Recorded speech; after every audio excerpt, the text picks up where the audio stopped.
Mamá, recoge tus porquerías y lárgate de mi casa. ¡Hoy mismo! Eso me dijo mi hijo Rodrigo a las 10:47 de la mañana del 10 de mayo, delante de 11 personas. Lo que él no sabía en ese momento era que en 21 días esas palabras le iban a costar mucho más de lo que cualquiera en esa sala podría imaginar. Mantuve la espalda recta y la voz adentro. No le di lo que esperaba ver en mi cara. Me llamo Patricia Morales, tengo 61 años y desde siempre aprendí que los momentos más importantes no se gritan, se guardan, se anotan, se recuerdan con exactitud. Y durante los 8 meses que viví en la casa de mi hijo, había estado haciendo exactamente eso, documentando en silencio cada detalle, cada fecha, cada palabra dicha y no dicha. Solo que esta vez, los registros eran sobre él, y sobre todo lo que yo había visto dentro de esas paredes.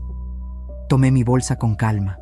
Besé a mis nietos, Emilio, de 7 años, y Sofía, de 4, en la frente, sin apresurarme, sin dejar que nadie viera lo que cargaba por dentro. Y antes de caminar hacia la puerta, coloqué un sobre manila sellado sobre la mesa del comedor. Sin decir una sola palabra, Rodrigo lo miró, pero no lo tocó. En 21 días entendería por qué ese sobre era lo más importante que yo había dejado sobre esa mesa. Y cuando finalmente lo abrió, ya era demasiado tarde para cambiar lo que venía. Pero antes de contarte todo lo que pasó esa mañana y todo lo que vino después de que salí por esa puerta, quiero pedirte algo. Si todavía no estás suscrito a este canal, hazlo ahora mismo. Dale me gusta a este video. Cada corazón me ayuda a seguir compartiendo estas historias. Y cuéntame en los comentarios desde qué país o ciudad me estás escuchando hoy. De verdad quiero saberlo. Me emociona saber hasta qué rincón del mundo pueden llegar estas palabras. Ahora sí.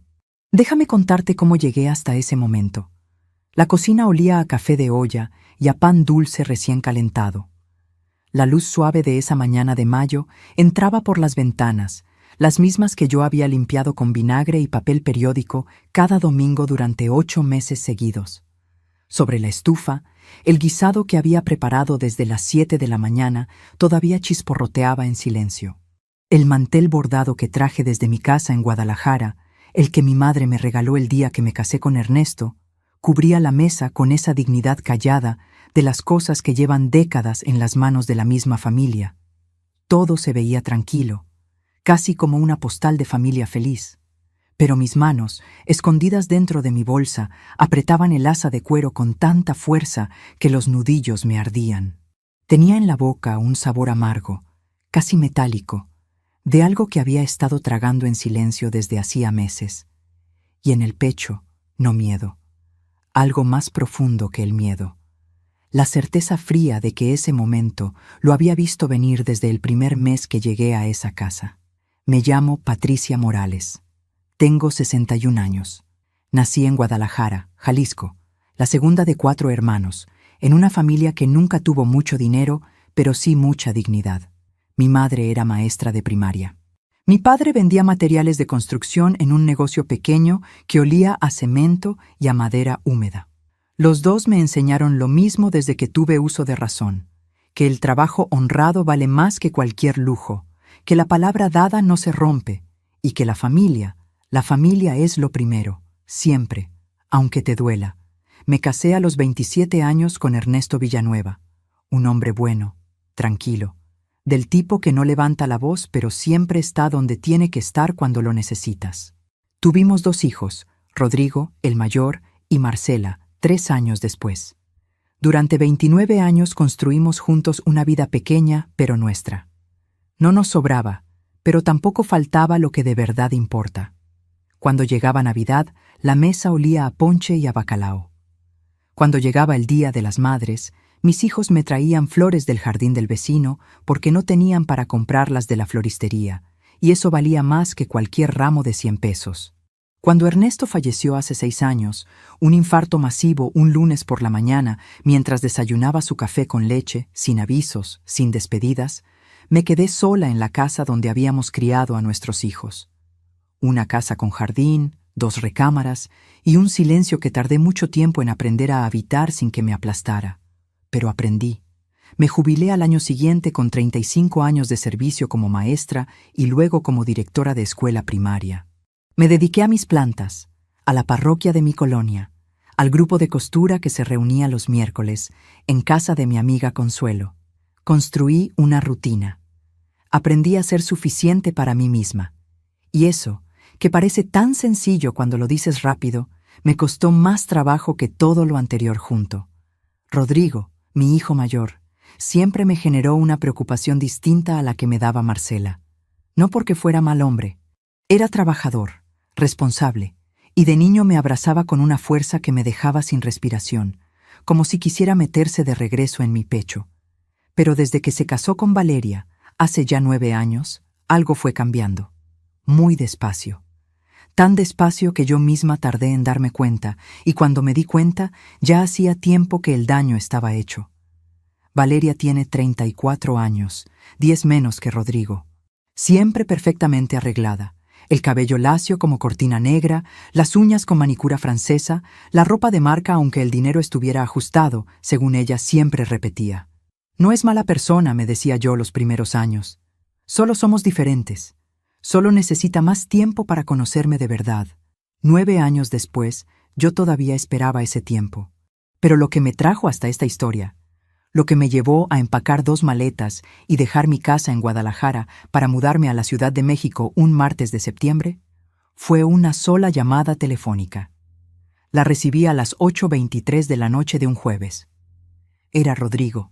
Su voz sonaba apagada, como cuando de niño llegaba a confesarme que había reprobado un examen y no sabía cómo decírmelo. «Mamá, necesito pedirte algo. Valeria tuvo complicaciones después del parto. Sofía está bien, gracias a Dios, pero el doctor dice que Valeria necesita reposo absoluto, por lo menos 3 meses. No puedo solo con los 2 niños y el trabajo al mismo tiempo. ¿Podrías venir a ayudarnos una temporada?» No lo dejé terminar. «Ya voy, mijo», le dije. Al día siguiente, mis maletas ya estaban en la cajuela del carro.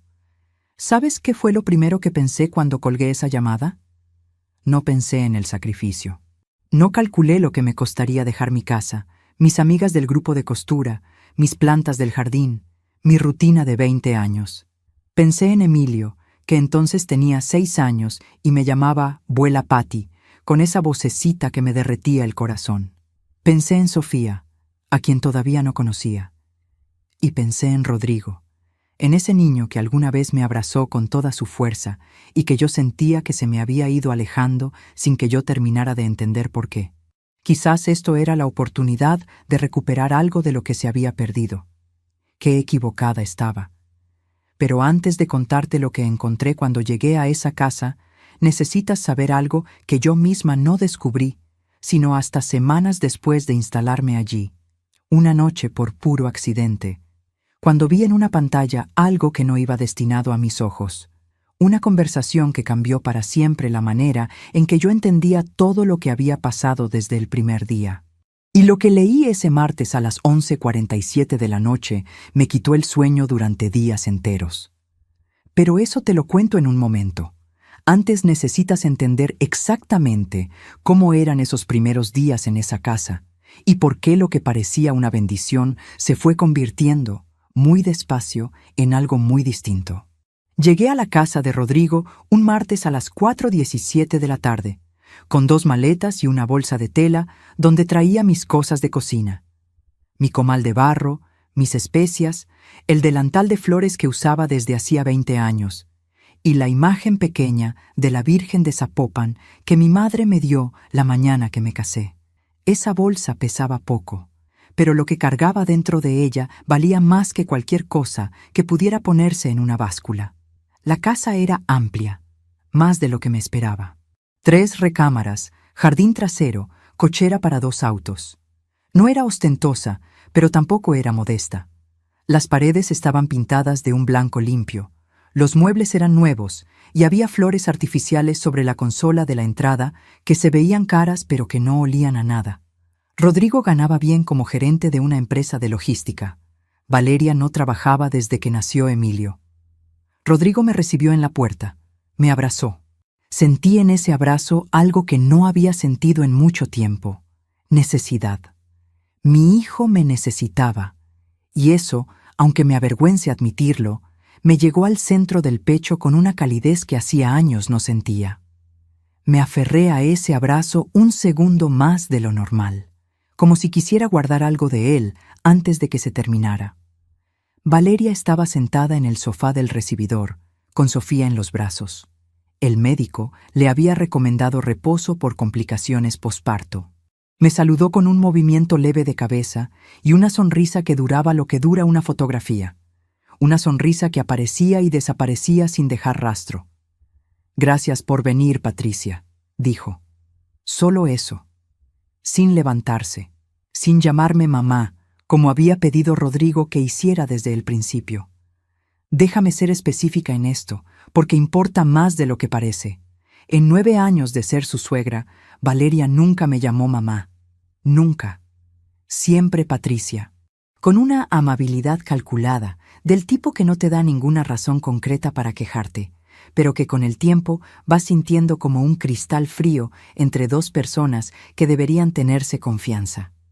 Una cortesía tan exacta y tan constante que empezaba a parecerse más a una política que a un trato.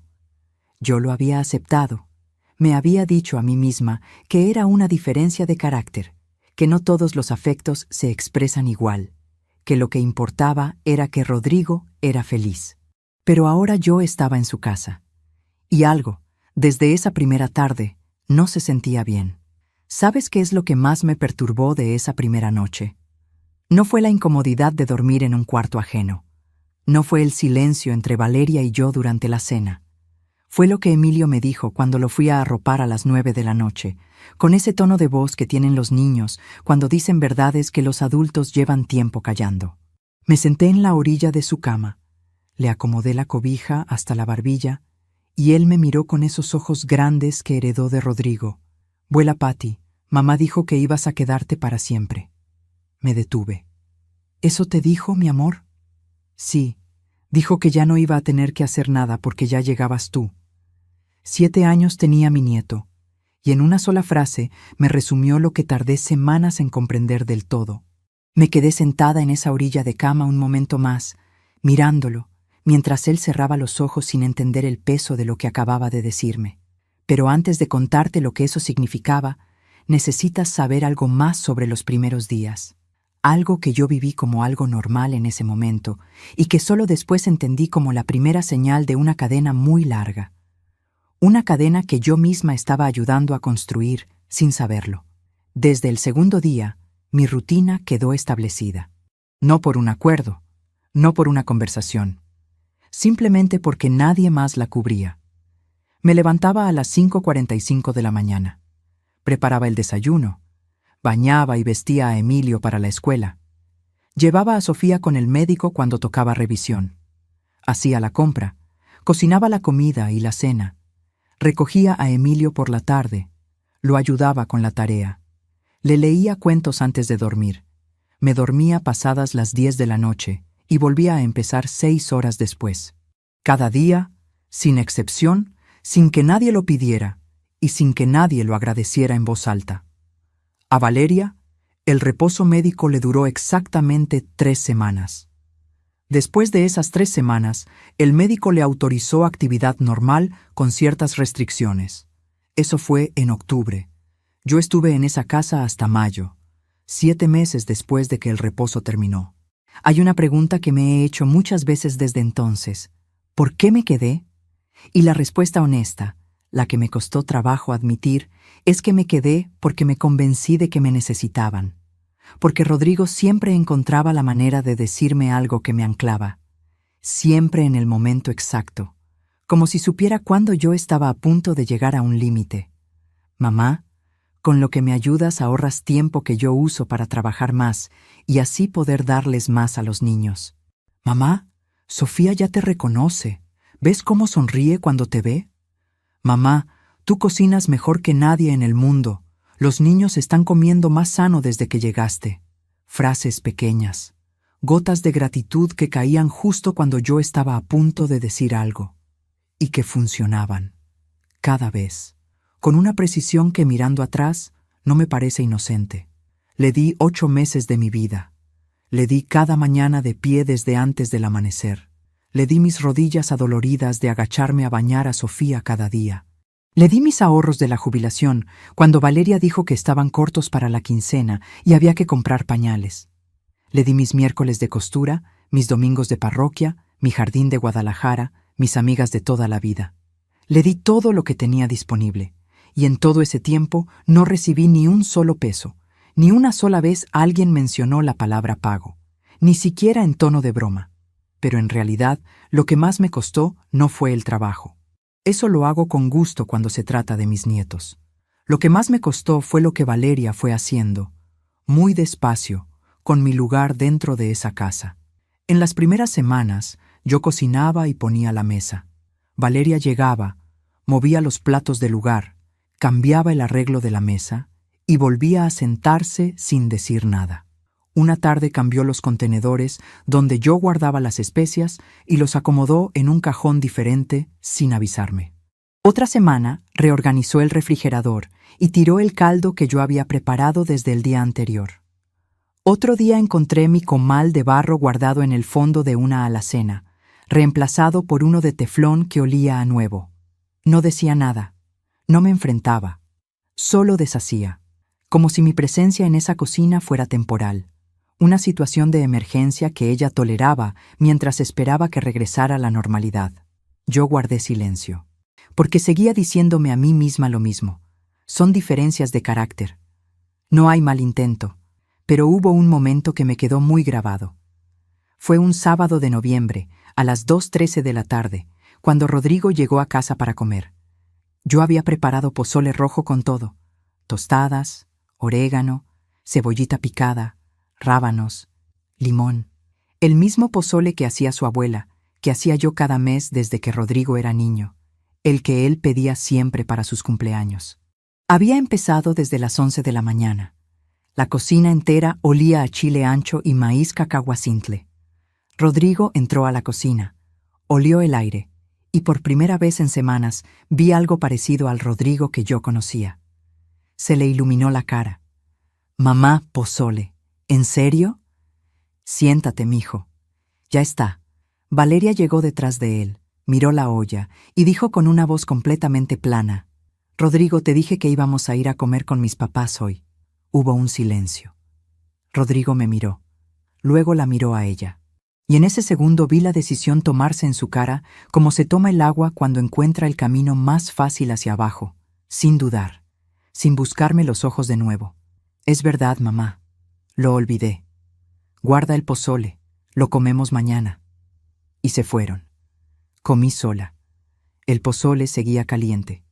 El olor llenaba toda la cocina, y yo estaba sentada frente a una olla para 10 personas, sola en una mesa para 6, en una casa que no era mía, con el mantel bordado de mi madre debajo de los codos y el silencio más pesado que había sentido en mucho tiempo.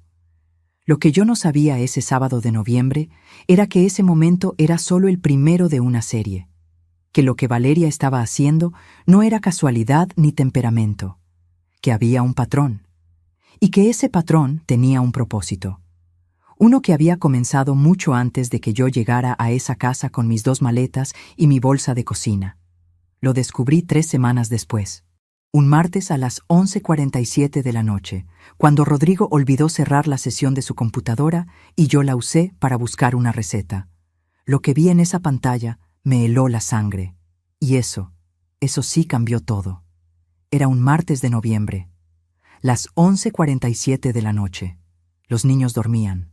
Rodrigo se había quedado dormido en el sillón viendo el partido, con la boca entreabierta y el control remoto todavía en la mano, y yo entré al estudio a buscar en su computadora una receta de tamales que quería guardar en un documento para tenerla a mano en diciembre. La pantalla estaba abierta, y lo primero que vi no era una receta.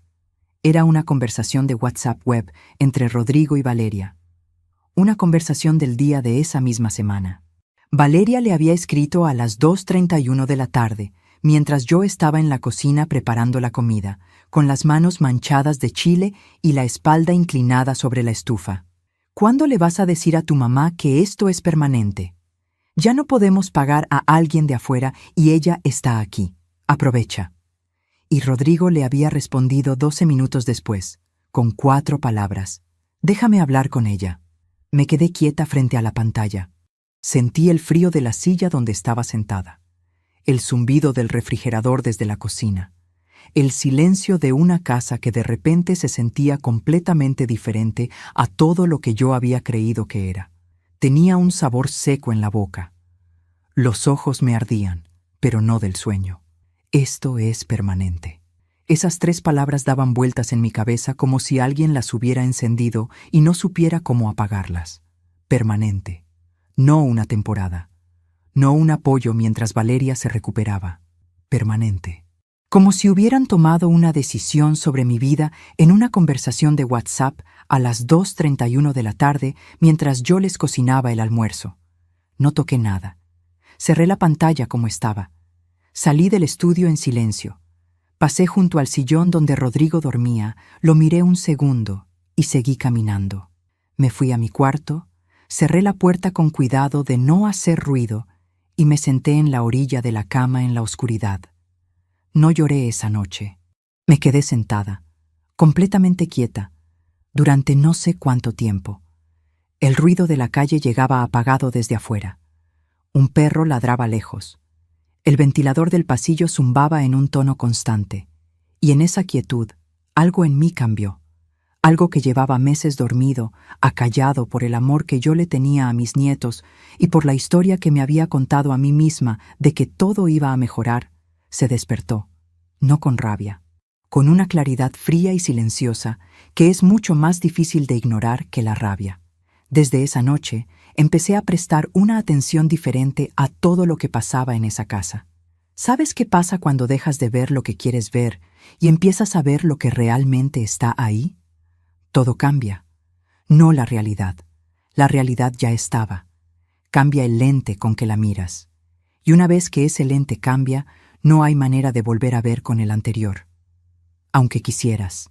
Y lo que empecé a ver en los días siguientes me fue construyendo una imagen que yo no quería terminar de armar, pero que se armaba sola, pieza por pieza, con una precisión que me heló el alma. Fui a comprar el mandado el jueves siguiente, 17 de noviembre, a las 9:12 de la mañana. Valeria me había dado una lista escrita de lo que necesitaban. Papel y bolígrafo. No un mensaje de WhatsApp, un papel escrito a mano, con su letra redonda y ordenada, como si quisiera que hubiera registro de que me había dado instrucciones. Compré todo lo de la lista, más algunas cosas que yo sabía que se necesitaban en la cocina. 4 aguacates, un manojo de epazote, chile pasilla que se estaba acabando.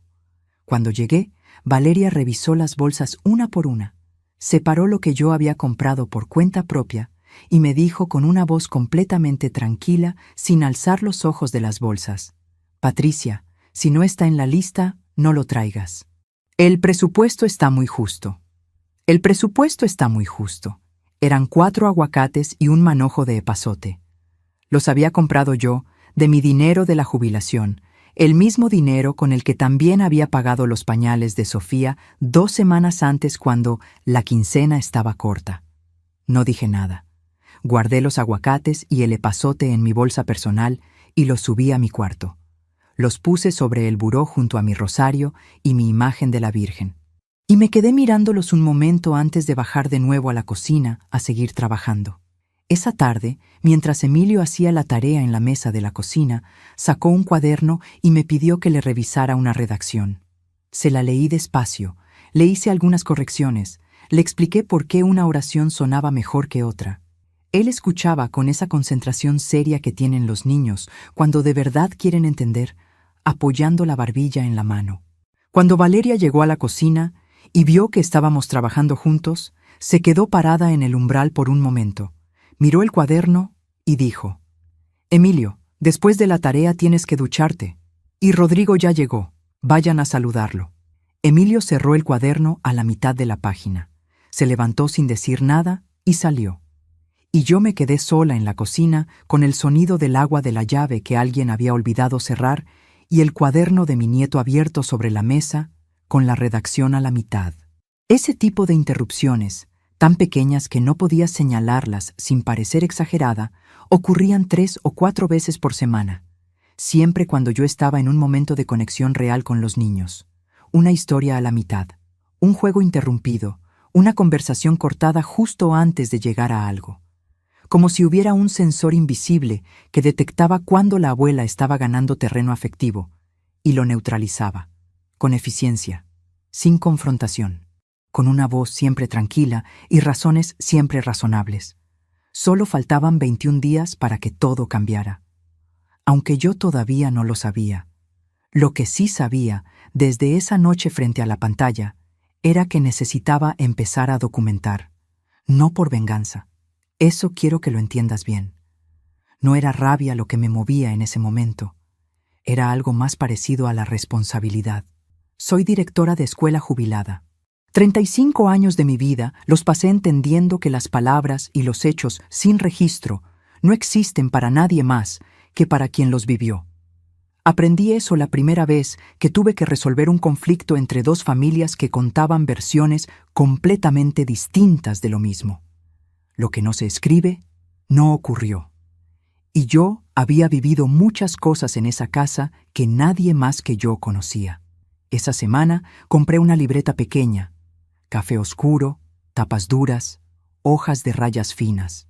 La guardé en el bolso interno de mi bolsa de mano que nadie más tocaba y empecé a escribir. Fechas, horas, palabras textuales cuando podía recordarlas, situaciones, una por página, con letra clara, sin adornos ni interpretaciones. Solo lo que pasó, cuándo pasó y quién estaba presente. No sabía que esa libreta se convertiría en una de las cosas más importantes que hice en mi vida. Pero déjame contarte algo que pasó en diciembre, porque lo que vino en esas semanas fue cuando el comportamiento de Rodrigo cruzó una línea que yo nunca habría imaginado que cruzaría. El 8 de diciembre, a las 7:45 de la noche, Rodrigo llegó a casa y me encontró preparando la cena. Me miró desde el umbral de la cocina un momento antes de hablar, como si estuviera buscando el ángulo correcto para entrar. Luego me dijo con una voz relajada, casi casual, como quien dice que mañana va a llover: «Mamá, a partir de enero Valeria va a retomar el manejo de la casa. Tú puedes quedarte, pero vas a tener que ajustarte a sus horarios y sus formas de hacer las cosas». Me volteé despacio. Lo miré. Él sostuvo mi mirada, pero con algo tenso detrás de los ojos. ¿Y qué significa eso exactamente, Rodrigo? Significa que si ella prefiere otra cosa para la comida, tú cocinas lo que ella pida. Si ella tiene sus rutinas con los niños, tú las respetas. Que estás aquí como apoyo, no como, no sé, como si fuera tu casa. Hubo un silencio tan largo que escuché el aceite de la sartén chisporrotear y el reloj de pared marcar un segundo, y luego otro. Como si fuera tu casa, dicho por el mismo hijo al que yo le había dado el pecho. Le había curado las rodillas, le había firmado los boletines, le había cosido los trajes de graduación. En su voz no había crueldad. Eso fue lo más difícil de procesar. No había crueldad, había algo peor: convencimiento. No levanté la voz, no moví un solo músculo de la cara. «Entendido», le dije, y me volteé a terminar la cena. Sentí cómo él esperaba algo más, quizás una discusión, quizás lágrimas, quizás una respuesta que le diera algo con qué trabajar. No le di nada. Solo le serví su plato cuando estuvo listo y lo puse sobre la mesa con la misma calma con que había puesto los platos en esa mesa durante 8 meses. Esa noche, cuando todos dormían, abrí mi libreta café y escribí en mayúsculas fecha, hora y la frase exacta de mi hijo. La subrayé 2 veces y debajo escribí una sola línea más. Él ya eligió, solo que todavía no me lo ha dicho de frente. A veces la gente que más amamos nos decepciona de formas que no tienen explicación sencilla, no porque sean malos, sino porque eligen, en silencio, sin confrontaciones ni declaraciones, a alguien más. Y nos dejan parados del otro lado de esa elección, solos, sin que nadie haya dicho en voz alta lo que acaba de pasar, sin que nadie reconozca siquiera que hubo una elección. ¿Tú también has sentido eso alguna vez? Has amado a alguien con todo, te has entregado sin condiciones, y luego descubierto que esa persona te estaba mirando desde lejos como si fueras un mueble que ya no sabe dónde poner. Cuéntame en los comentarios. De verdad quiero leerlos. Quiero saber que no fui la única que vivió algo así, porque lo que vino en los días siguientes fue peor. Mucho peor. El 14 de diciembre, Rodrigo llegó a casa con una bolsa brillante de una tienda departamental. Sonriendo, sacó 2 cajas de regalo y las puso sobre la mesa del comedor con el gesto de alguien que se siente generoso. Perfume importado para Valeria y unos aretes de plata con pequeñas piedras que brillaban desde lejos. Yo los vi desde la cocina, a través del arco que separaba los 2 cuartos.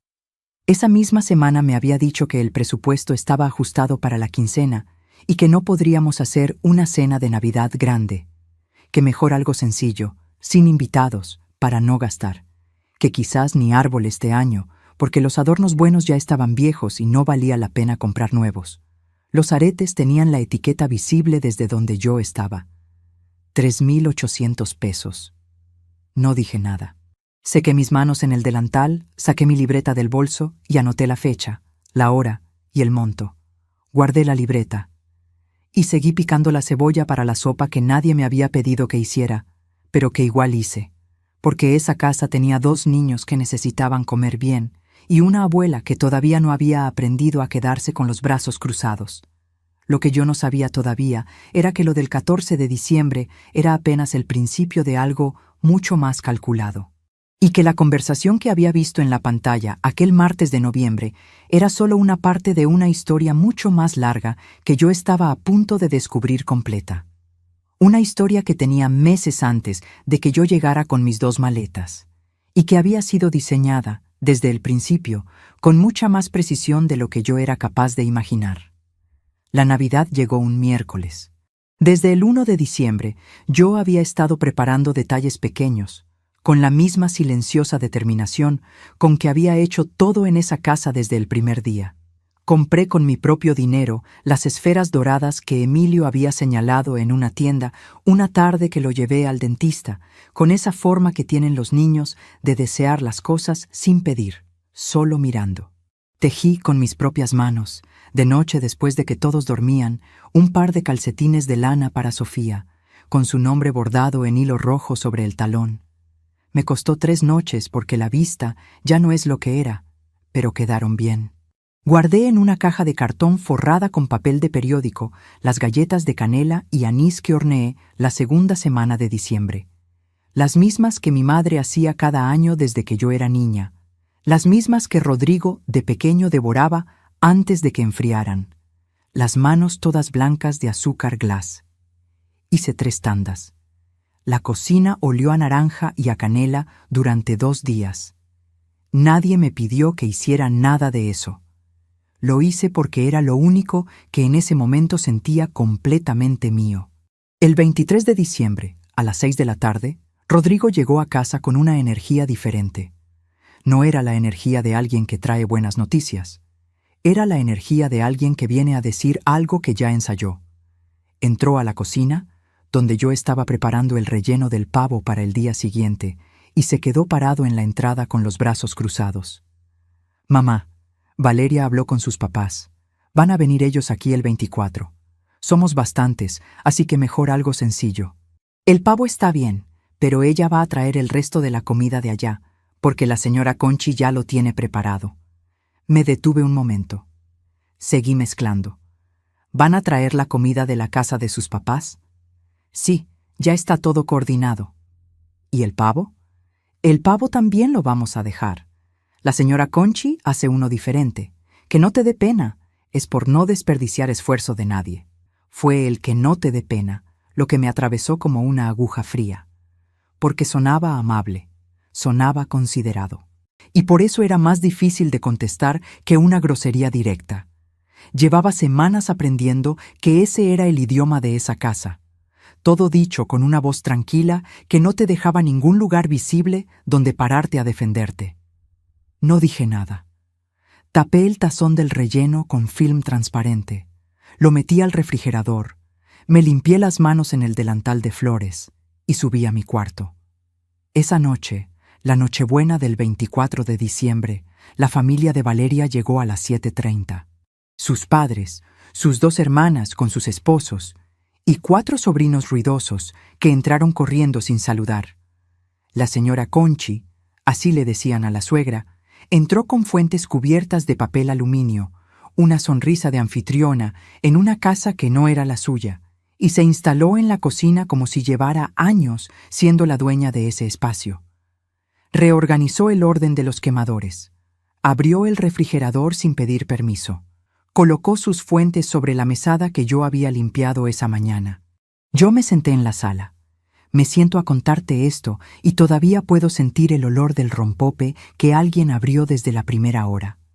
Todavía escucho la cumbia que pusieron a todo volumen y que hacía vibrar los adornos del árbol.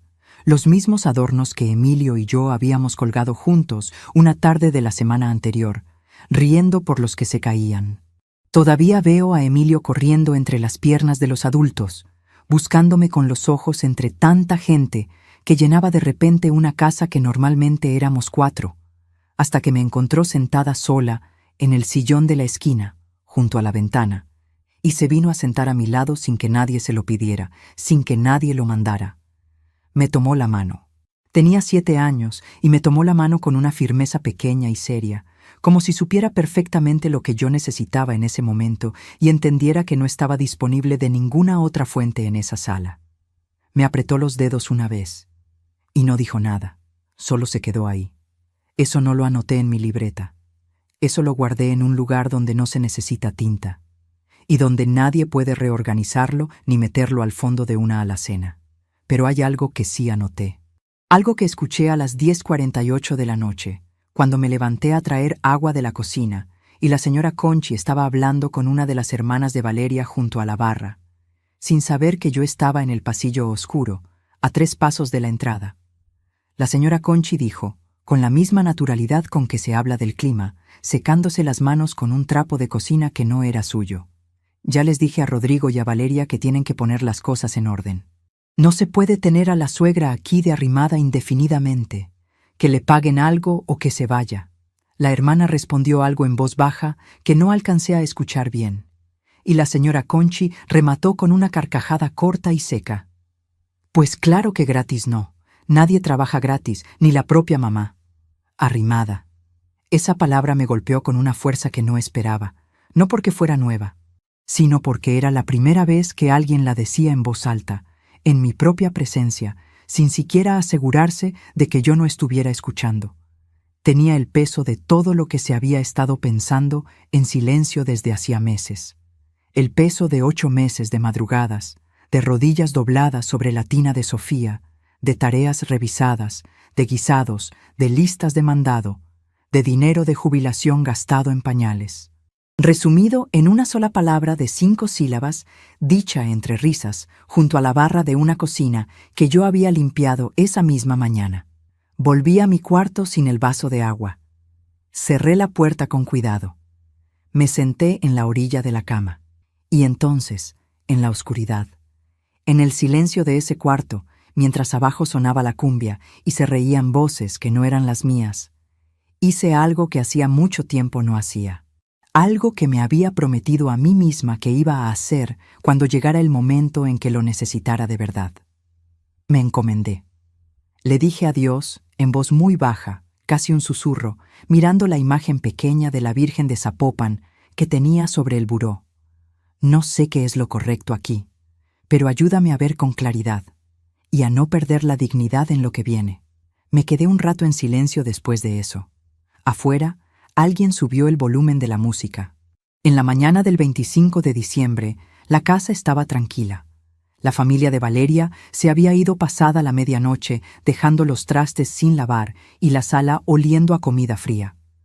Rodrigo bajó a desayunar con los ojos todavía adormilados y encontró sobre la mesa los calcetines tejidos de Sofía, las galletas de canela envueltas en papel de celofán con un moño rojo que había recortado de una caja que guardaba desde el año anterior, y las esferas doradas que le había comprado a Emilio.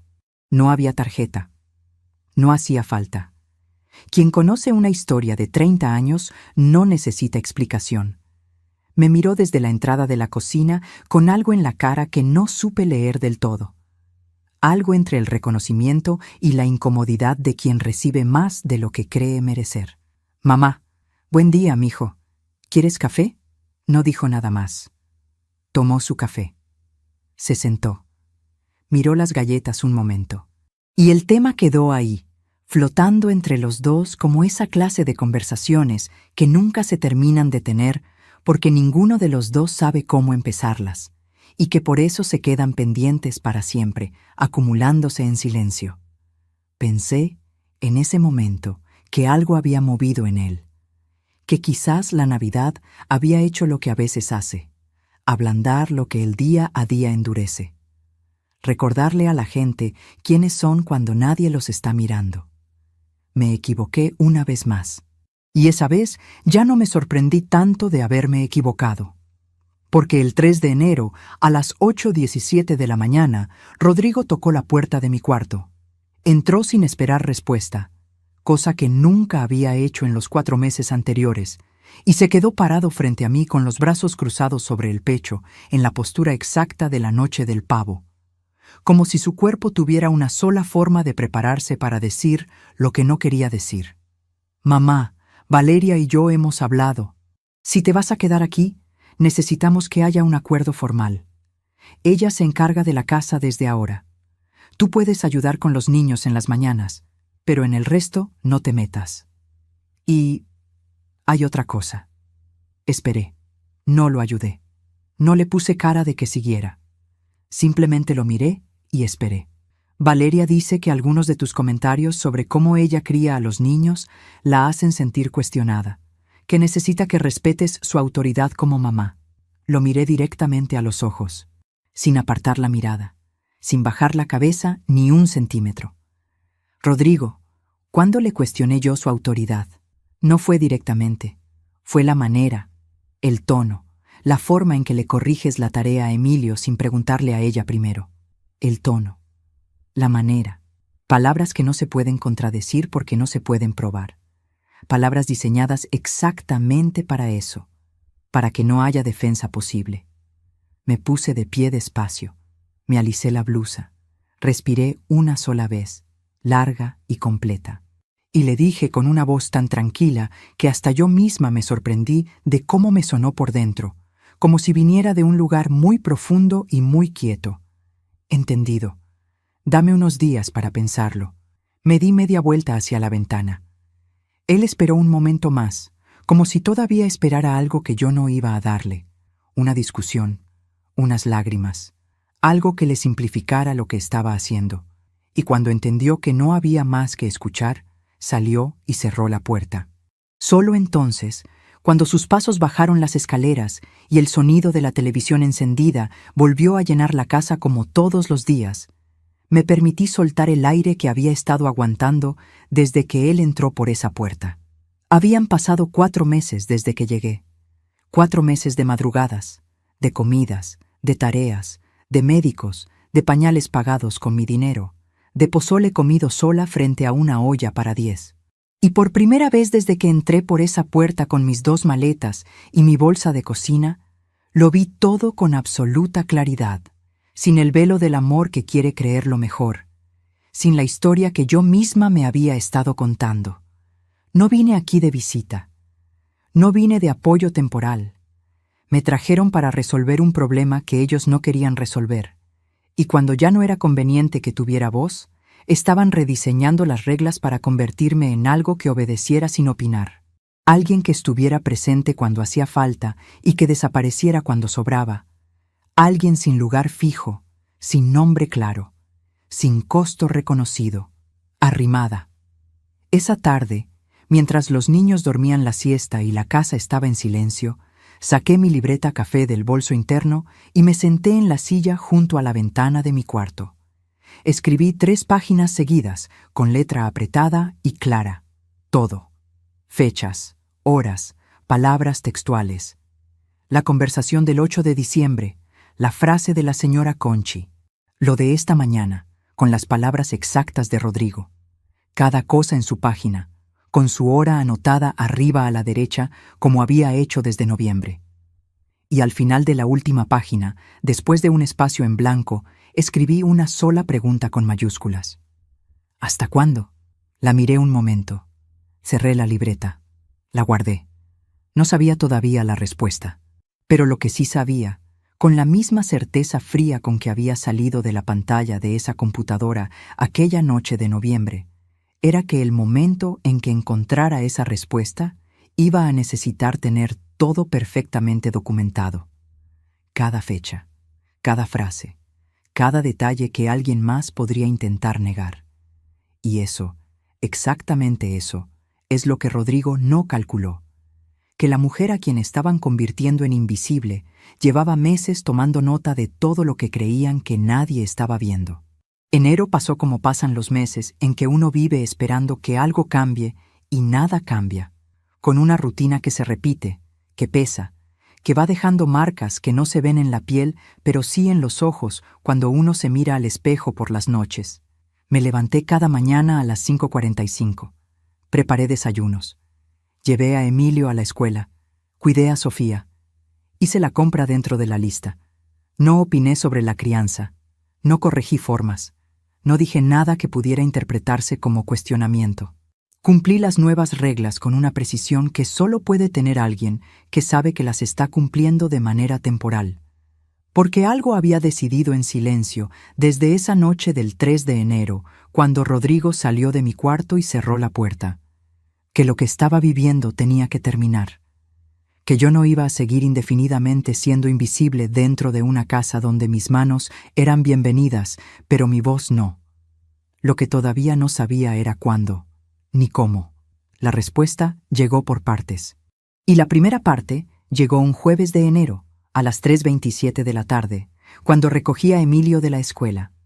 Iba de la mano conmigo por la banqueta, con la mochila rebotando en su espalda delgada, cuando de pronto se detuvo y me preguntó algo que no esperaba. «Vuela, Patty, ¿tú te vas a quedar siempre con nosotros o te vas a regresar a Guadalajara?» Me agaché a su nivel. Le acomodé el cierre de la chamarra que traía a medias. «¿Por qué me preguntas eso, mi amor?» Se encogió de hombros con esa sabiduría física que tienen los niños cuando no saben cómo decir algo con palabras. «Porque mamá y papá dijeron que era mejor que vivieras en tu propia casa, que cada quien debe tener su lugar». 7 años. Con 7 años me estaba comunicando lo que sus padres llevaban semanas discutiendo a puerta cerrada. Le tomé la cara entre las manos. «Donde sea que yo esté, tú y tu hermana siempre van a poder encontrarme. Eso no cambia». «¿Entendido?», asintió. Y siguió caminando como si la conversación ya hubiera terminado, con esa capacidad que tienen los niños de soltar lo que los adultos cargamos durante años. Yo seguí caminando a su lado, pero por dentro, algo se había terminado de acomodar. Esa misma tarde, a las 6:15, saqué mi teléfono y le marqué a mi amiga Consuelo a Guadalajara.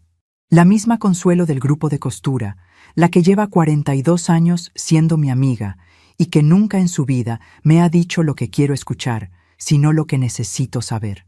Le conté todo en 20 minutos, sin pausas, sin adornos. Cuando terminé, Consuelo se quedó callada 3 segundos exactos y luego me dijo: «Patty, ¿te acuerdas de la hija de mi vecina Remedios? La que estudió trabajo social». «Sí, trabaja en el DIF, llámala». Guardé silencio. «No te estoy diciendo que hagas algo todavía. Te estoy diciendo que hables con alguien que sabe, porque lo que me estás contando de los niños no es solo sobre ti».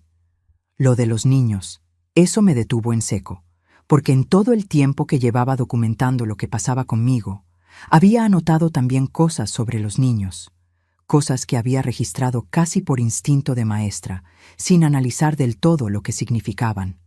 El tercer moretón en el brazo de Emilio en 2 semanas. Siempre en el mismo lugar. Rodrigo lo explicó una vez con «se cayó jugando». Nadie más lo mencionó. Las noches en que Sofía lloraba desde las 10 de la noche hasta pasada la medianoche sin que nadie supiera. Yo lo hacía desde mi cuarto, sin encender la luz, meciéndola en silencio para no despertar a nadie ni cuestionar la autoridad de los padres. La semana que Emilio llegó de la escuela con hambre a las 2 de la tarde y me dijo que no había llevado lunch porque ya no había nada para hacer. Yo le calenté lo que encontré, sin decirle nada a nadie. Mi teléfono tenía 31 fotografías para ese momento. Emilio durmiendo con ropa sucia 2 noches seguidas. El refrigerador vacío un lunes. El moretón. Las ojeras de Sofía en una mañana de febrero. No sabía con certeza qué significaban todas esas imágenes juntas, pero seguí tomándolas, porque 35 años de dirección escolar me habían enseñado una sola cosa sobre las señales, que no se ignoran, que se documentan, y que el tiempo siempre termina por darles un contexto. Pero antes de contarte lo que descubrí sobre todo eso, quiero que sepas algo que me costó mucho tiempo admitir, que yo también fui parte del problema, que mi amor por Rodrigo me hizo aguantar más de lo que debía, que mi miedo a perder el contacto con mis nietos me mantuvo callada cuando tenía que haber hablado, y que esa combinación, amor y miedo juntos, es la trampa más eficiente que existe para una madre. Mientras te cuento todo esto, me pregunto desde dónde podrías estar escuchándome hoy. Escribe el nombre de tu ciudad en los comentarios. Me encantaría saber hasta qué lugares del mundo están llegando mis palabras. El 14 de febrero, a las 9:43 de la mañana, recibí en mi teléfono un mensaje de Rodrigo. No fue una llamada, un mensaje, que decía así, y lo tengo guardado hasta hoy. Mamá, Valeria y yo hemos llegado a la conclusión de que lo mejor para todos es que regreses a Guadalajara. No es algo que decidimos a la ligera. Creemos que cada familia necesita su propio espacio para funcionar bien. Puedes quedarte hasta fin de mes para organizarte. Lo leí 3 veces. Fin de mes. Me daban 2 semanas para deshacer lo que yo había construido en 8 meses. Sin una conversación, sin mirarme a los ojos, en un mensaje de texto de 9 líneas, con punto final. Y entonces hice algo que Rodrigo no esperaba. No contesté. No ese día. No al siguiente. Guardé el teléfono en mi bolsa y me fui a bañar a Sofía como todos los días. Le canté la misma canción de siempre, le sequé el pelo con la toalla que yo había traído de Guadalajara y la dejé dormida con su osito de peluche color crema. Luego saqué mi libreta café y empecé a escribir el plan. Solo faltaban 12 días para el 10 de mayo. 12 días para el momento en que todo lo que había estado construyendo en silencio iba a salir a la luz de la única manera en que podía salir. Y lo que Rodrigo no calculó, lo que ninguno de los dos calculó, era que una directora de escuela jubilada que lleva 35 años documentando expedientes no improvisa. Lo que iba a pasar el 10 de mayo ya estaba escrito. Solo faltaba que llegara el día. Febrero terminó en silencio. Marzo llegó con un frío húmedo que se metía por las ventanas de la madrugada y que yo ya no tenía ganas de combatir.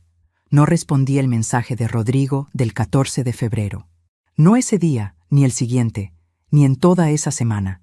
Y eso tuvo un efecto que no anticipé. El silencio los inquietó mucho más que cualquier respuesta. Lo veía en la manera en que Rodrigo me miraba en el desayuno, esperando que yo dijera algo. Lo veía en cómo Valeria cambiaba de conversación cuando yo entraba a un cuarto. Habían lanzado una granada y esperaban una explosión. Y en cambio, yo seguía preparando el desayuno. Seguía recogiendo a Emilio. Seguía cargando a Sofía para que durmiera. Lo que ellos no sabían era que ese silencio mío no era resignación, era trabajo. Déjame contarte lo que hice esas semanas, con exactitud. Porque necesitas entender que lo que pasó el 10 de mayo no fue un impulso, fue el resultado de algo construido con calma, con paciencia y con 35 años de saber exactamente cómo se documenta lo que importa. Empecé por mi libreta café. La revisé entera desde la primera página. Conté las entradas, 47 registros escritos desde el mes de octubre, fechas, horas, palabras textuales, situaciones. La organicé en categorías: comportamiento hacia mí, comportamiento hacia los niños, situaciones económicas, expresiones verbales directas. Luego pasé a las fotografías en mi teléfono. 38 en total para ese momento. Las organicé por fecha. Las guardé en una carpeta separada, etiquetada. Llamé a Consuelo el 3 de marzo, a las 10:22 de la mañana, y le pregunté por la hija de su vecina Remedios. Consuelo me dio el número sin hacer más preguntas. La llamé esa misma tarde. Me atendió una mujer de voz tranquila y directa que me escuchó durante 40 minutos sin interrumpirme. Al final, me hizo 3 preguntas específicas sobre los niños. Tomé nota de cada una.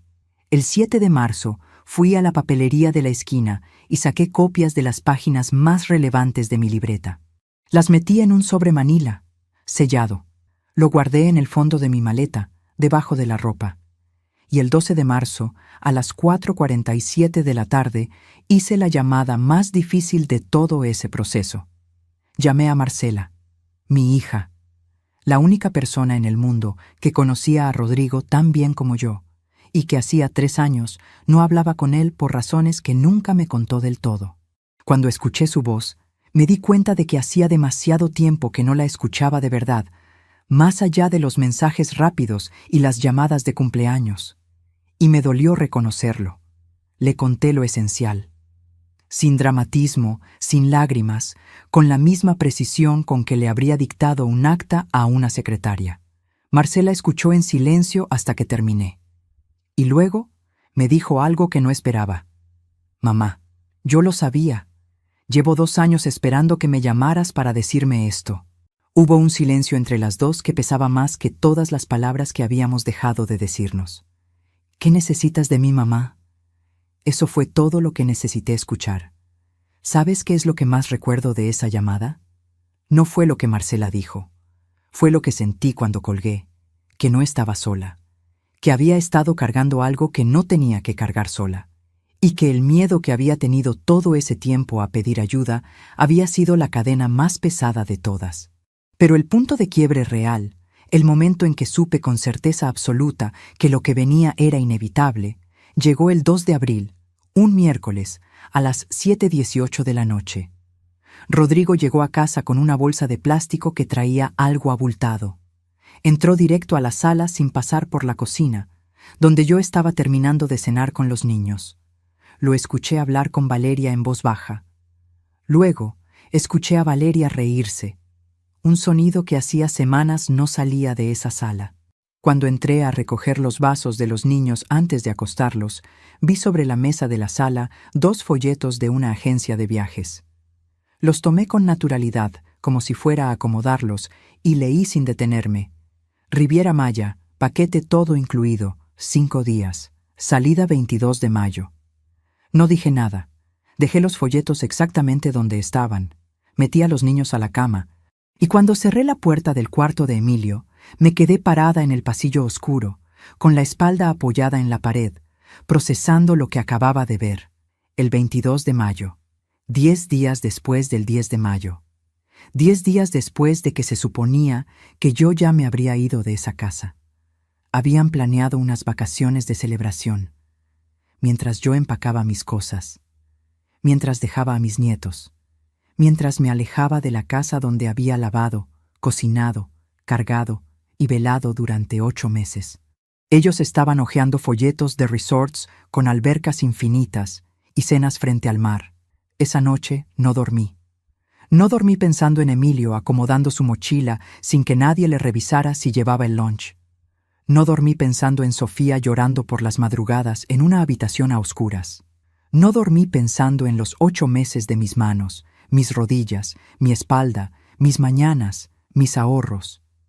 No dormí pensando en la palabra arrimada rebotando desde diciembre dentro de mi cabeza. No dormí pensando en el mensaje de 9 líneas con punto final que decía: puedes quedarte hasta fin de mes. Y en algún momento de esa madrugada, entre las 2 y las 3 de la mañana, tomé una decisión. No me iba a ir antes del 10 de mayo. Me iba a quedar exactamente hasta ese día, porque el 10 de mayo era el Día de las Madres. Y Rodrigo, como cada año desde que era niño, había invitado a cenar a varios conocidos para celebrar a las mamás de la familia. Eso me lo había dicho él mismo 3 semanas antes, como si nada, sin recordar que en ese momento todavía me estaba pidiendo que me fuera. El 10 de mayo, a las 10 de la mañana, cuando esa casa estuviera llena de gente, yo iba a estar ahí. Y sobre la mesa iba a dejar algo que ninguno de los dos había calculado. Pasé los días siguientes con una calma que me sorprendía a mí misma. Hablé con Marcela 3 veces más. Hablé de nuevo con la amiga de Consuelo. El 18 de abril, a las 11:30 de la mañana, fui a una papelería con servicio de notaría en la colonia de Junto y formalicé una declaración firmada y sellada con fecha, describiendo las condiciones de mi estadía en esa casa. No era una demanda. Era un documento. Tenerlo en mis manos fue como sentir el suelo firme debajo de los pies por primera vez en meses. El 28 de abril, imprimí en esa misma papelería 23 páginas. Las metí dentro del sobre manila junto con las copias de la libreta. Lo sellé con cinta adhesiva. Escribí en la cubierta con marcador negro, solo abrir si es necesario, y lo guardé en el fondo de mi bolsa de mano. El 9 de mayo, la noche antes del Día de las Madres, Rodrigo me buscó en la cocina mientras yo terminaba de preparar los tamales para el día siguiente. Se recargó en el marco de la puerta con los brazos cruzados, con esa postura que ya me era tan familiar, y me dijo: «Mamá, mañana van a venir los González y los Ibarra. Valeria quiere que todo esté listo para las 10. ¿Puedes tenerlo?». Lo miré. Levanté la vista de la olla de barro. «Sí, mijo, todo va a estar listo», asintió. Dio media vuelta, y antes de que desapareciera por el pasillo, sin saber por qué, me escuché decirle: «Rodrigo». Se detuvo sin voltear del todo. «Mañana va a ser un día que los dos vamos a recordar por mucho tiempo». Hubo una pausa. No sé si entendió algo, o si solo lo tomó como una cosa que dice una madre antes de un día especial. Siguió caminando. Escuché sus pasos subir las escaleras, y el silencio de la cocina volvió a ser solo mío, con el olor de los tamales en el vapor y la luz amarilla de la campana encendida sobre la estufa. Mañana sería el día. El 10 de mayo amaneció con una luz de esas que parecen mentira. Cielo limpio, sin una nube, del tipo que en cualquier otro momento te haría querer salir al jardín con un café y simplemente existir un rato sin pensar en nada. Me levanté a las 5:30 de la mañana. Antes que todos, bajé a la cocina con mis chancletas de siempre, el cabello recogido, el delantal de flores puesto. Los tamales de la noche anterior estaban listos en la vaporera. Preparé café de olla, calenté el pan, puse la mesa con el mantel bordado que había traído desde Guadalajara. El mismo de siempre, el de mi madre. Lo acomodé con cuidado, pasándole la mano encima para alisar los pliegues, como si fuera la última vez que lo haría en esa casa, porque lo era. A las 7:15 bajó Emilio en pijama, con el cabello revuelto y los ojos todavía mitad dormidos. Me vio en la cocina y se acercó directo a abrazarme por la cintura, como hacía siempre, sin decir nada. Olía a niño recién despertado, a jabón de lavanda del baño de arriba, a inocencia. Le serví su desayuno. Le peiné el cabello con la misma peineta azul de plástico que guardaba en el cajón de la cocina. Y cuando me dio las gracias, lo hizo con esa voz pequeña y sincera que tienen los niños cuando todavía no han aprendido a decir gracias por costumbre, sino porque de verdad lo sienten. A las 8:40 empezaron a llegar los invitados. Los González llegaron primero. El señor Aurelio y su esposa Carmen, vecinos de Rodrigo desde que se mudaron al fraccionamiento. Luego los Ibarra, Fernanda y su marido, compañeros de trabajo de Rodrigo. Luego la hermana de Valeria con su esposo. Y para las 10 de la mañana había 11 personas en esa sala además de Rodrigo, Valeria y yo. La casa olía a café, a tamales, a flores recién cortadas que alguien había traído. Las conversaciones se mezclaban con las risas de los niños corriendo entre las piernas de los adultos. La luz entraba por las ventanas del comedor en franjas doradas que cruzaban el mantel bordado. Todo se veía exactamente como debería verse una reunión del Día de las Madres. Y entonces Rodrigo hizo algo que no esperaba. Se puso de pie en medio de la sala, con una copa en la mano, y pidió silencio con una palmada. «Quiero aprovechar que estamos todos para decirle algo a mi mamá». Sentí que algo se tensaba en mi pecho. Lo miré. «Mamá, gracias por todo lo que hiciste estos meses. Sé que no fue fácil, y Valeria y yo lo apreciamos». Hubo aplausos pequeños. Carmen me sonrió desde el sofá. Fernanda dijo: «Qué bonito». Valeria sostenía su copa con los ojos bajos. Y Rodrigo, sin bajar la copa, remató con una voz ligeramente más baja, como si el volumen redujera el peso de lo que venía. Y también queremos que sepas que hemos tomado una decisión en familia. Ya es momento de que cada quien tenga su espacio. Así que mamá va a regresar a Guadalajara esta semana, ya lo hablamos. Silencio. No un silencio dramático. Un silencio de los que se producen cuando nadie sabe exactamente cómo reaccionar porque lo que acaban de escuchar no tenía lugar en esa reunión, en ese tono, en ese momento.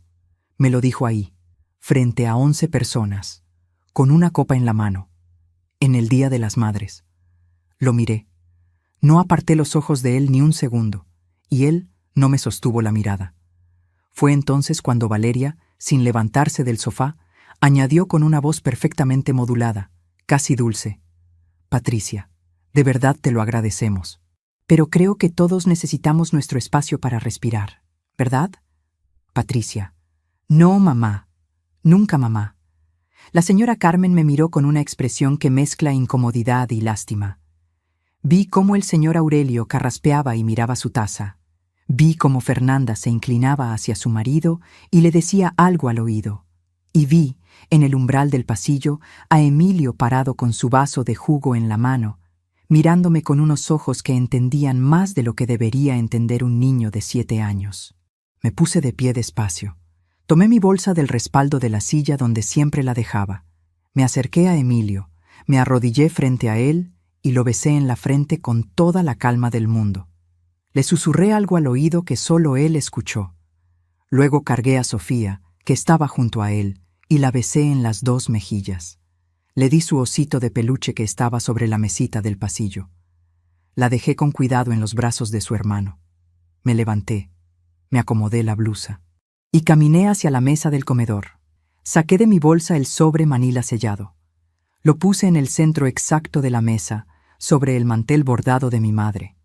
No dije nada, no expliqué, no amenacé, no lloré. Me acomodé la blusa y caminé hacia la puerta. Fue entonces cuando Rodrigo se puso de pie.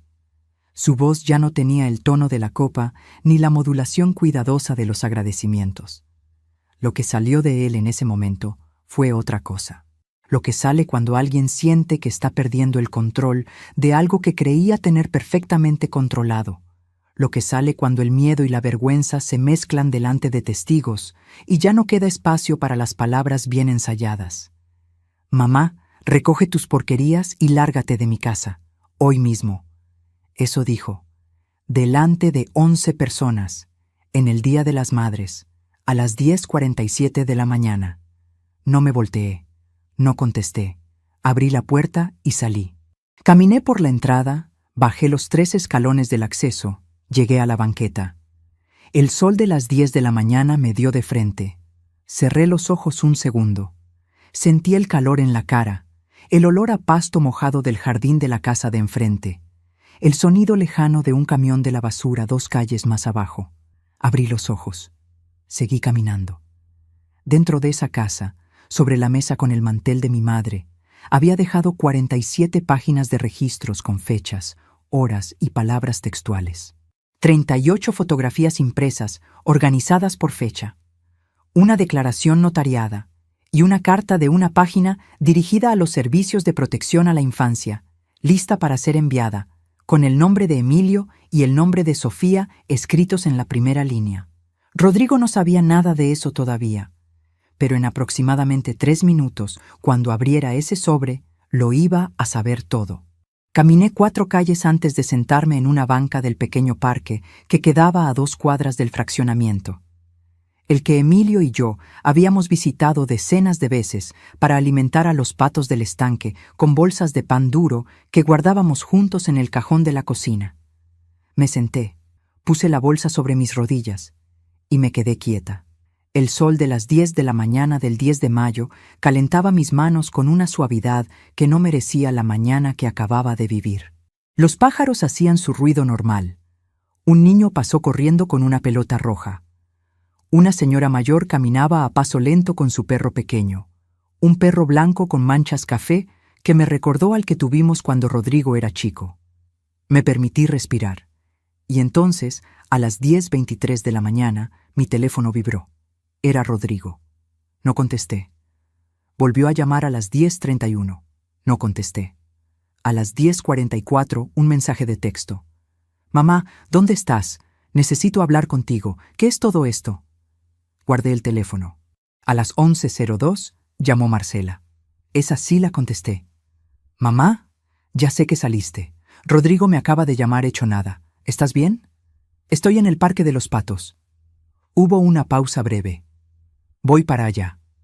Marcela llegó a las 11:47 de la mañana con 2 cafés de la tienda de la esquina y una expresión en la cara que era mitad angustia y mitad algo que tardé un momento en identificar como orgullo. Se sentó a mi lado en la banca, me dio uno de los vasos y no dijo nada durante 1 minuto entero. Solo estuvo ahí, a mi lado, con el hombro rozando el mío, como cuando era niña, y se quedaba dormida junto a mí en el sofá, viendo películas los sábados por la noche. «¿Qué dijo Rodrigo cuando te llamó?», le pregunté. Marcela tomó un sorbo de café. Que qué había dejado en ese sobre, que si yo sabía algo, que estaba muy alterado porque los invitados todavía estaban en la casa cuando lo abrió y alcanzaron a ver las fotos. Me quedé quieta. ¿Las vieron? Las de Emilio, sí. Las de las condiciones del refrigerador. Y la carta dirigida a servicios de protección. Marcela me miró. «Mamá, la señora Carmen vio la carta y le dijo a su marido en voz alta que si los niños estaban en riesgo, ellos tenían la obligación de reportarlo también». Cerré los ojos un momento. ¿Sabes qué sentí en ese instante? No fue satisfacción, no fue alivio. Fue algo mucho más complejo y menos cómodo que eso. Fue la sensación pesada y quieta de que una piedra que has cargado durante 8 meses de repente ya no está en tus manos.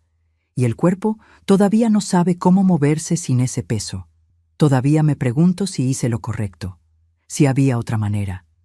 Si una madre debería llegar a ese punto con su propio hijo. ¿Y tú? ¿Qué habrías hecho en mi lugar? ¿Habrías seguido en silencio? ¿Habrías hablado antes? ¿O habrías hecho lo mismo que yo? Dime en los comentarios. De verdad necesito saberlo. Necesito saber que no estoy sola en esa duda, porque la duda no desaparece solo porque las cosas resultaron de cierta manera. La duda se queda. Es parte del precio de amar.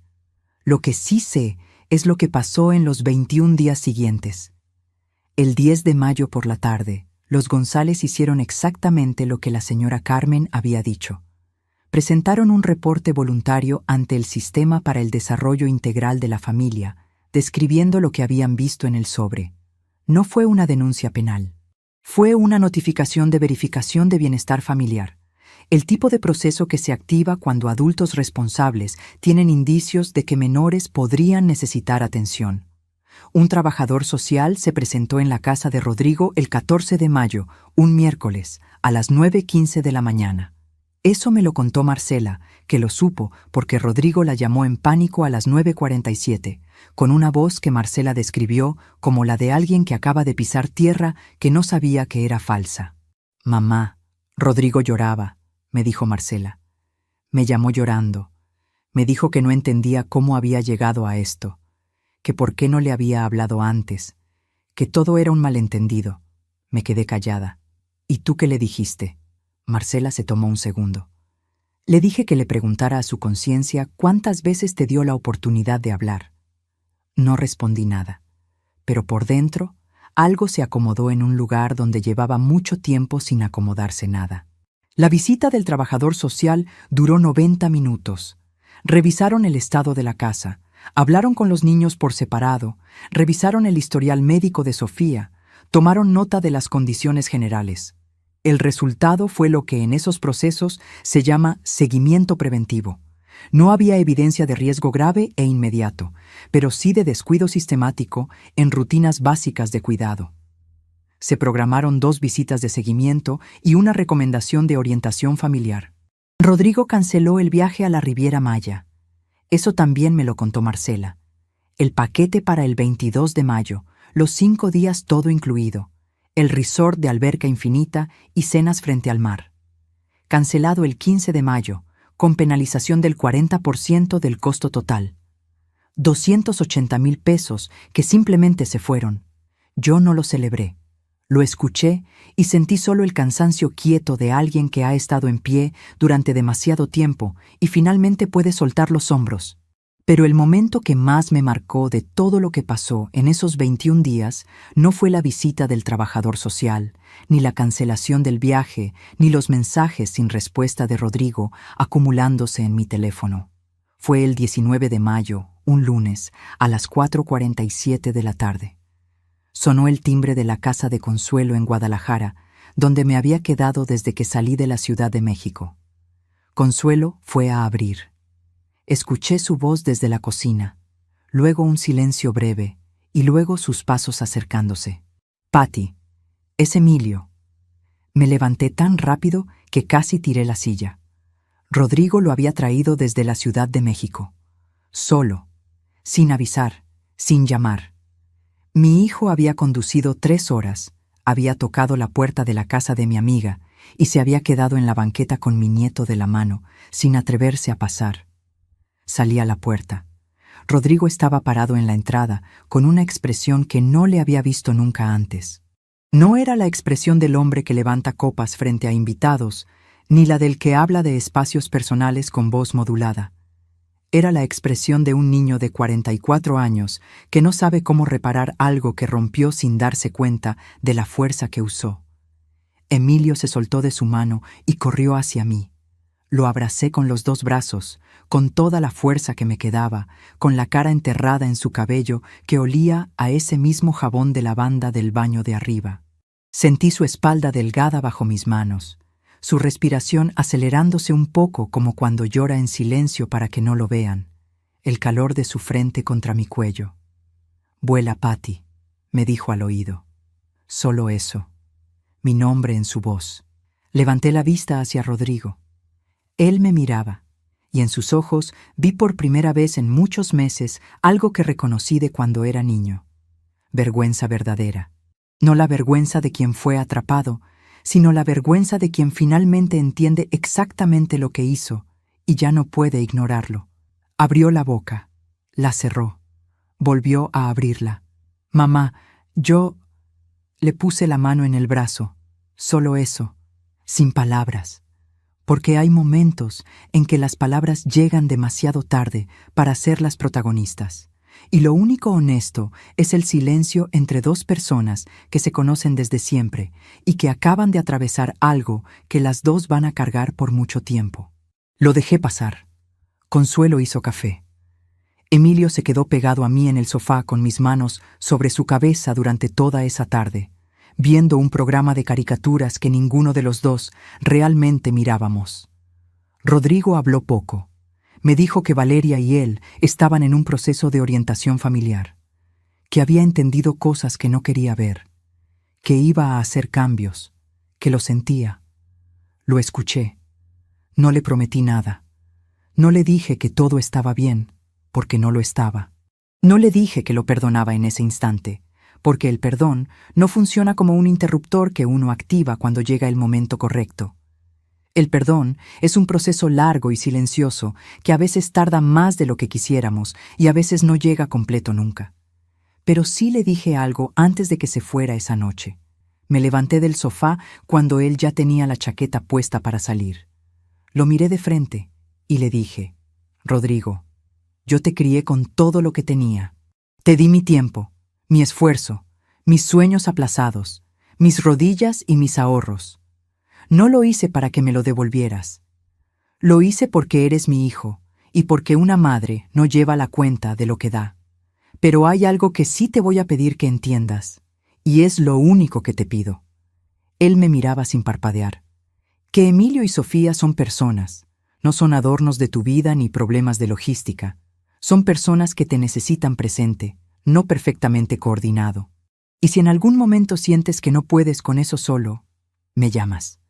No para que vaya a resolver lo que te corresponde a ti, para que juntos encontremos la manera. ¿Entendido?». Rodrigo asintió. Vi cómo le temblaba la mandíbula. «¿Me das otro abrazo, mamá?». Me acerqué, lo abracé. Y en ese abrazo sentí al Rodrigo de 8 años que alguna vez me abrazaba con toda su fuerza como si quisiera meterse de regreso en mi pecho. Seguía ahí, dentro del hombre que se había equivocado tanto. Seguía siendo mi hijo, eso no arreglaba nada, pero tampoco era nada. El 31 de mayo, 21 días después del 10 de mayo, recibí en mi casa de Guadalajara una transferencia bancaria. Era de Rodrigo. El monto correspondía a 8 meses de trabajo de cuidado de menores, calculado a tarifa de mercado por una persona con experiencia docente. Lo había calculado él mismo, me dijo en el mensaje que acompañó la transferencia. No era lo que importaba. El dinero nunca había sido lo que importaba. Pero lo que ese número en la pantalla de mi teléfono representaba, sí importaba. Representaba que alguien, finalmente, había reconocido en voz alta lo que mis manos habían valido durante todo ese tiempo. Y eso, aunque tarde, aunque imperfecto, aunque acompañado de un costo demasiado alto para todas las personas involucradas, no era poca cosa. Han pasado 11 meses desde el 10 de mayo. Vivo en mi casa de Guadalajara, la misma donde crié a mis hijos. El jardín ha crecido más de lo que debería. Las plantas me reclaman con sus hojas amarillentas porque nadie las cuidó del todo mientras yo estaba en la Ciudad de México. Mi rutina ha vuelto. Las mañanas en la parroquia, los miércoles con Consuelo y el grupo de costura, las tardes leyendo en el patio con un café de olla que me preparo yo misma, sin prisa. Emilio y Sofía vienen 2 fines de semana de cada mes. Rodrigo los trae. A veces Valeria también viene, pero se queda en el carro o hace la entrega en la puerta. No hemos hablado más allá de lo necesario. Y está bien así. No todo se repara con conversaciones largas ni con promesas grandes. Algunas cosas se reparan con tiempo, con acciones pequeñas que se repiten hasta que el peso se va levantando solo. Rodrigo y Valeria terminaron la orientación familiar en julio. Asisten a terapia de pareja una vez al mes. Emilio me contó que su papá ahora le prepara el lunch para la escuela. Que la noche de Navidad cocinó él el pavo, con receta mía. Que Sofía ya duerme mejor. No sé si es permanente, pero es un cambio, y eso es más de lo que tenía hace un año. Yo no regresé a vivir con ellos, no lo haría ni aunque me lo pidieran, porque lo que pasó en esa casa me enseñó algo que no se aprende en ningún otro lado. Que el amor familiar no es incondicional en el sentido de que uno deba aceptar todo. El amor familiar es incondicional en el sentido de que uno está dispuesto a hacer lo que sea necesario para protegerlo, incluso si eso significa poner límites donde nunca pensaste que los pondrías. Le di 8 meses de mi vida a esa casa. Le di cada mañana de las 5:30. Le di mis manos para cuidar a Emilio y Sofía. Le di mi silencio cuando quería gritar. Le di mi dignidad cuando querían quitármela. Y lo que recibí no fue lo que esperaba. Pero lo que gané fue algo más grande. Gané la claridad de saber que la familia verdadera no se mide en la sangre ni en los años que uno pasa bajo el mismo techo. Se mide en el respeto que se da y se recibe, en la palabra que se cumple, en el cuidado que se pone en los detalles pequeños que nadie ve, pero que terminan definiendo quiénes somos. Y si mis nietos algún día ven este video, quiero que sepan esto. La sangre no garantiza el respeto. El respeto se gana cada día, y se pierde en un momento si no lo cuidas. El Día de las Madres llegó de nuevo este año.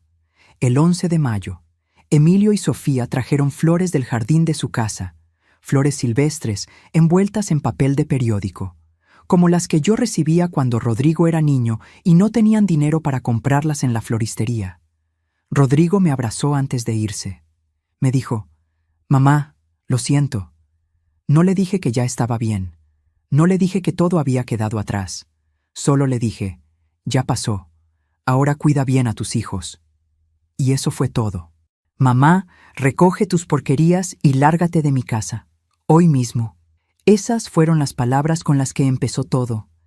Y estas son las que cierran la historia. Algunas puertas, una vez que se cierran, se quedan cerradas por siempre. No por rencor, por sabiduría. Gracias por acompañarme hasta aquí. Si esta historia te movió algo por dentro, dale like. Suscríbete si no lo has hecho. Comparte con alguien que necesite escucharla. Y cuéntame en los comentarios, ¿qué harías tú en una situación así? ¿Qué aprendiste? Hasta la próxima.